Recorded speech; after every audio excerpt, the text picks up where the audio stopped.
पैलू आहे तो आहे अर्थातच निकालाच्या विश्लेषणाच्या पूर्वीच्या चर्चेचा आहे आणि त्या निमित्तानं तुम्ही पाहिलं असेल पूर्णपणे ताकदीनं सत्ताधारी प्रचाराच्यासाठी उतरलेले दिसले आणि त्या तुलनेमध्ये महाविकास आघाडी एकत्रित दिसली नाही।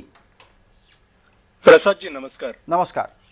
सर्वप्रथम मला आपल्याला एक निदर्शन आणून द्यायचं आहे की आता उल्लेख झाला की मुख्यमंत्री पूर्ण ताकदीने निवडणूक प्रचारामध्ये उतरले होते। माझं म्हणणं मुळातच हे आहे की मुख्यमंत्र्यांसारख्या व्यक्तींनी राज्यासमोर जे ज्वलंत प्रश्न आवासून उभे आहेत त्याच्याकडे लक्ष देऊन त्या प्रश्नांची सोडवणूक करण्याच्या ऐवजी जर मुख्यमंत्री निवडणूक प्रचारामध्ये स्वतःला झोकून देत असतील तर ते कितपत योग्य आहे?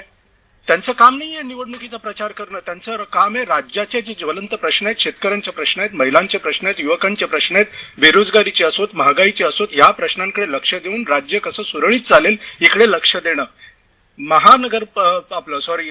या आपल्या ज्या आताच्या नगरपंचायत आणि नगर परिषदांच्या ज्या निवडणुका झाल्या, अगदी महेशराव, आपण जो आक्षेप नोंदवलात उत्तर अर्थातच विनोदराव देतीलच त्या संदर्भामध्ये, पण मला महेशजी एका गोष्टीचा खुलासा करा की मुख्यमंत्री, उपमुख्यमंत्री, त्याचबरोबर सत्ताधारी गटाचे नगरसेवक ही सगळी माणसं निवडणूक प्रचारात उतरल्यामुळे महाराष्ट्रात काय बिघडलं? नक्कीच जर तुम्ही मुख्यमंत्र्यांचा एक एक सेकंद महत्वाचा असतो, बरोबर आहे, त्यासाठीच तर त्यांना एवढी त्यांच्यासमोर सिस्टम पूर्ण राबत असते, त्यांना जो प्रोटोकॉल असतो। फॉर एक्झाम्पल मुंबई सारख्या, पुण्यासारख्या शहरांमध्ये जर ट्रॅफिकची इतकी बिकट अवस्था आहे आणि इतकी मोठी समस्या आहे, असं असताना त्यांच्यासाठी ट्रॅफिक क्लिअर करून झाली जाते, त्यांचा प्रोटोकॉल असतो, सगळ्यांना थांबवलं जातं, ते 5 मिनिटात एका ठिकाणाहून दुसऱ्या ठिकाणी पोहोचतात, कारण का तर त्यांचा प्रत्येक क्षण महत्वाचा असतो।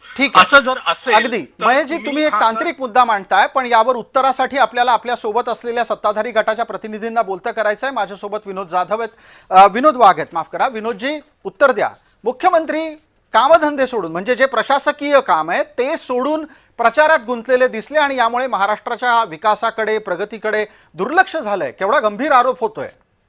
ज्यांना कार्यकर्त्याच्या निवडणुकी संदर्भात गांभीर्य नाही अशा लोकांकडून काय अपेक्षा करायची आहोत? ते म्हणजे हे बोलणं म्हणजे अतिशय बालिशपणाचं विधान आहे।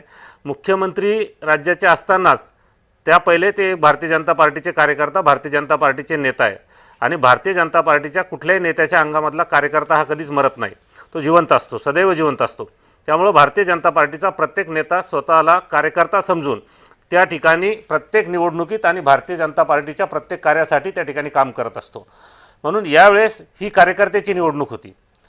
स्थानिक स्वराज्य संस्थेच्या ज्या ज्या काही निवडणुका असतील ह्या सगळ्या कार्यकर्त्याच्या निवडणुका असतात। त्यामुळे कार्यकर्त्याच्या निवडणुकीला नेत्यांनी स्वतःला झोकून देऊन त्या ठिकाणी काम केलं पाहिजे, कार्यकर्त्यांना न्याय दिला पाहिजे, त्यांच्यासाठी रस्त्यावर उतरलं पाहिजे, प्रचारात उतरलं पाहिजे आणि कार्यकर्त्याला बळ दिलं पाहिजे। विनोदजी, पण ज्या पद्धतीनं कार्यकर्त्याला बळ दिलं पाहिजे, तुम्ही दुसरीकडे पहा की अहो मुंबईमध्ये बसून ही निवडणूक कंट्रोल करता येऊ शकते, वांद्र्यात बसून कंट्रोल करता येते, शिवतीर्थावर बसून कंट्रोल करता येते, तुम्हालाच का फिरावं लागतं असा प्रश्न कोणी विचारला तर?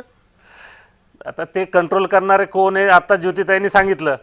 घरकोंबड्याबद्दल आता परत या ठिकाणी आम्ही न बोललेलं बरं, परंतु ज्याचा त्याचा प्रश्न आहे, कार्यकर्त्याला वाऱ्यावर सोडायचं नाही सोडायचं हा ज्याचा त्याचा प्रश्न आहे।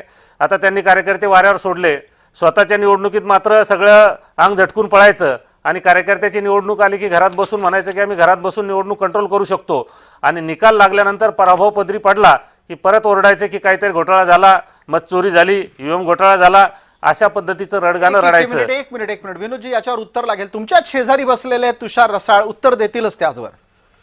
नक्कीच कार्यकर्त्यांवरती बीजेपीचे जे नेते आहेत त्यांचा कुठलाही विश्वास नाही आहे, त्यांना इकडनं तिकडनं आयात करावे लागतात दुसऱ्या